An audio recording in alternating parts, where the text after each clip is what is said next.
honestly one of the most important aspects of creating a good video game, right behind gameplay, and it's important in my opinion. The visuals of a game allow for a player to understand what they're doing if the game looks understandable enough. On top of that, it'll also entice new or veteran players to start playing or keep playing that game. It's why so many people were so attracted to how Smash Ultimate looked when it was shown off at E3. Its visuals were so breathtaking because it was literally this, but with more visual flair. It's a perfect way of making the graphics of a game objectively better. Now, the visuals for a game can usually have two different approaches. You can either have a game that looks straight out of real life with 4K, 60 FPS, jaw-dropping graphical qualities that will most likely get destroyed by motion blur. Or, you can have visuals that are meant to play a key role in gameplay. This is most commonly seen in fighting games, since the visuals of those games need to be as comprehensible as possible so players can compete without any dumb obstructions. There can be visual flair in these games, and they're usually packed in loads, but it shouldn't take away from the gameplay.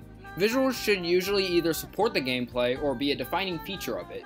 One of the biggest ways this is shown off is through the vast concept of character design. Character design is the basis or result of how a character acts, plays like, or identifies as. A character can either be designed off of those traits or have those traits be created off of the character. Here's an example. When Smash 4 was being developed, Masahiro Sakurai stated that a decent portion of Greninja's moveset was created in one night, after only being given a few illustrations. No name, no personality or pre-established moves, nothing. Just a character design and a night to think. That's creating gameplay from a character design in its finest form. How a character looks can affect nearly everything about them. Knuckles has big fists, so of course he'd be able to fight well. Palm looks very frail, so it would make sense that she has bodyguards to protect her. Zangief looks like he could strangle you with just his shoulders, so it's logical that he'd be a grappler. So, now comes the question. How does this all relate to Skullgirls' character design and why I think it's so good? Well, let's get into that. So, when talking about specifically Skullgirls' character design, it's important to first discuss the uses of tropes in the media.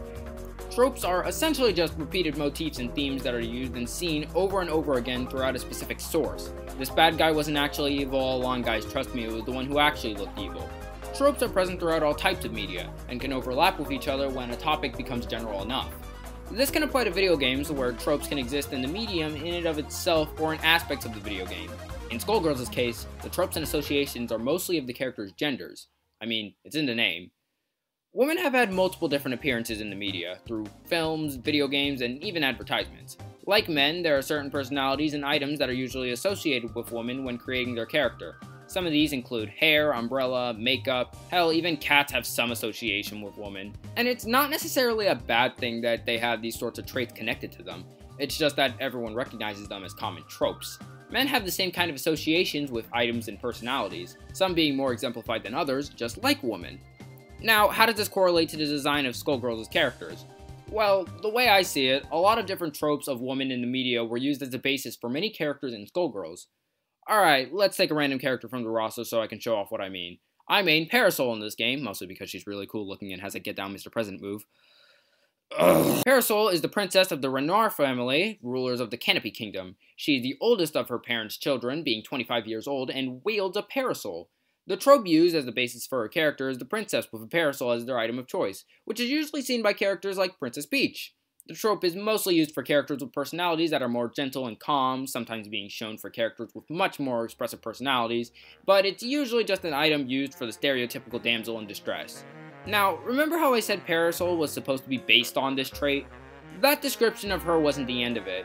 She also is the leader of the Black Egrets, a group of soldiers meant to carry out missions at the request of Parasol. Her parasol is a living creature that shoots bullets out of its eyes. At the end of the story mode, she sacrifices her soul to the Skull Heart before she can become the Skullgirl. She trained her little sister in swordplay so that she would be able to defeat her one day. Her weapon is named Craig, which means war in German, which fits the trend that every weapon in her family is named after the fourth horseman of the apocalypse. See what I mean?